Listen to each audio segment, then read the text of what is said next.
Fox and Friends decided to celebrate MLK Day by bringing on Martin Luther King Jr.'s niece, a woman by the name of Alveda King. And while they spoke to her, they decided to touch on an issue that they obviously feel very negatively about, Black Lives Matter. Now let's take a look at 2 snippets of the interview, and then we'll talk about whether or not what they're reporting is accurate. Take a look. Dr. King, let me ask you about this. You know, you look at Black Lives Matter, you look at the war on police and even the political tone in the nation. What would your uncle think about what's going on in his America today? My uncle was a man of peace and reason. My daddy, his brother, Reverend A.D. King, they worked together to bring about peace, coming to the table with steps of nonviolent conflict resolution. And so Martin said, we must learn to live together as brothers, and I add as sisters, or perish as fools. Rather than stirring up that fear and that anger, we need to learn how to come to that table in the beloved community and put some solutions on the table, teaching people to use their words rather than bombs or guns or fists, and use their words to heal rather than to destroy.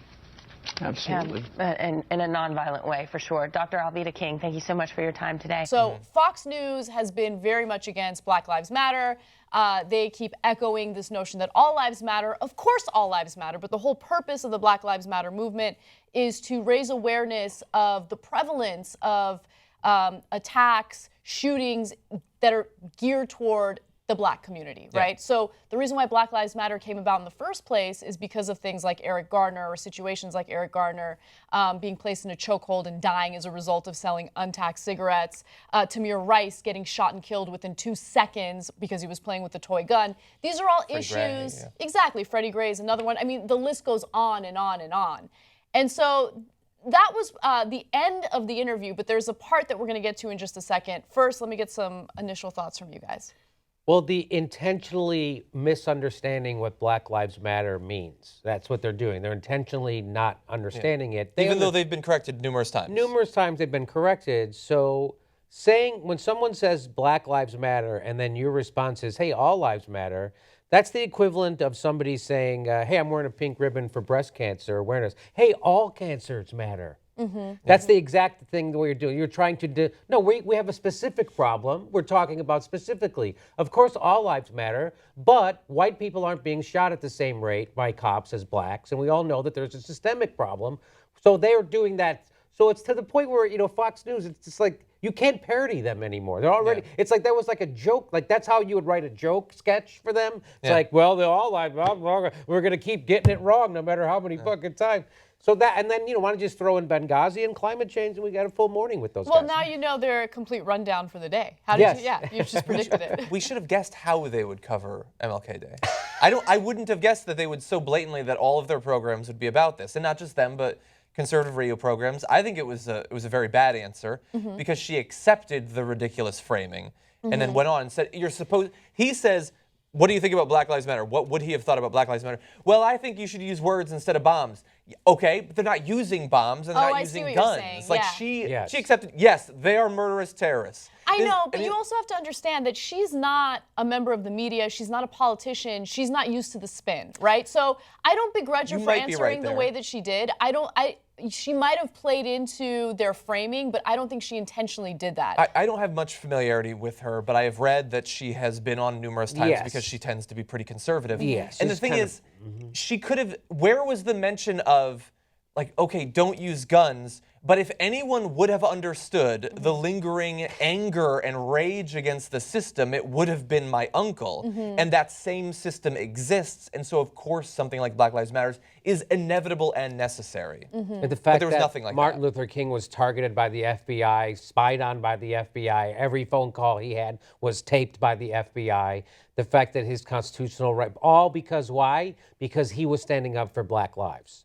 And believe me, those two phony on the Fox and Friends, they were the first. You would be the first ones to call Martin Luther King an agitator. If this was 1963, you'd be calling him an agitator. And why can't you? Why you got to agitate everybody? These white people are just having a nice community, and you got to come here and stir it up. That's what they would be saying, and we all know that. And yes, I've seen this niece of Martin Luther King before. years ago. So she knows what she's doing. And if that was her one appearance, I would cut her slack too. Right. But I've seen her do this over and over, and this is her chance for fame, so she's willing to sell out the true meaning of Martin Luther King's legacy so she can get on TV sometime. But let's go to the second video where they go a little further when it comes to a so-called war on police. We've got a Fox News alert for you right now. A day of violence against police officers. 3 separate attacks this morning. Well, all this as we are supposed to be remembering the peaceful message of Dr. Martin Luther King Jr.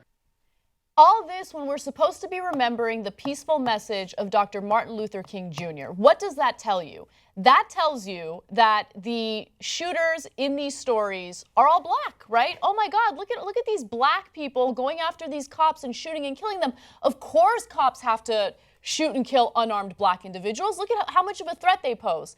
Well, here's the reality of the situation. Yes, there were 3 instances where police officers were shot. Unfortunately, 2 instances where police officers were killed. In the 2 instances where the police officers were shot and killed, the perpetrators were white men, not black men. But Fox News is purposely being deceptive to make it seem as though these individuals are black and that black people are dangerous. So the first one, perpetrator was Herschel Jones III. He actually shot and killed a police official in Danville, Ohio, okay? The second shooting was in Holiday, Utah, and the police officer who was gunned down was named Doug Barney, and he was killed by Corey Lee Henderson, who, again, is a white individual. Now, the third story out of St. Louis did involve a black man who was apparently robbing a store. A police officer responded, and he did get shot at, but he did not die. Yeah. But it's important to give you those details and not be misleading in telling you about the acts of violence that happen in the country on MLK Day. They're using these instances as a way to expand their ridiculous objective and their agenda, and it's just beyond deceptive, and it drives me crazy. So let me ask you a question. So let's say the KKK had a news show, and for whatever reason I got fired from this place and whatever, my show, and I couldn't be a comedian, and I need to make money, so I went and got a job at the KKK news show. Mm-hmm. Now, how much different would the KKK news show be from what Fox News is doing? They're just doing it, I think, in a more insidious way. Because KKK, you know who they are, you know what they're doing. But Fox News is trying to be sneaky about it, right? Mm-hmm. They're giving you palatable racism, and they're trying to pull the wool over your eyes because they know who they're broadcasting to, which is 7-year-old scared white people, and they want to keep them scared of black people because it helps them make money. Now, my question is, you wouldn't forgive me for going to work for the KKK, but why do we forgive people for going to work for Fox News? Because that is the most that is like not okay. That is so over the top, and that's what I'm saying. Like, there's no disqualification from polite society anymore. Steve Ducey and the other person with him, well, no one's going to go, hey, that racist shit I saw, because they do it every day, and now they're just accepted in mainstream culture, and people work at Fox News and then go work at normal places, and I think that we have to stop that. That's not okay that you can start your career at Fox News or go there in the middle or end up at the end and then go to CBS or go somewhere else. That's not okay, and I think we should shame people who need to make money from racist organizations like Fox News, which is what they are. Well, there's a reason why Fox News' audience is an aging audience, okay? Right. They're in their 70s, as you mentioned. They're older, and young people aren't tuning into Fox, and they're not tuning into CNN or even MSNBC. They're cutting the cord, and that's because they're getting their news online through digital media, and digital media, I would argue, holds these so-called reporters or anchors much more accountable than traditional media does. So I think that's the silver lining in all of this.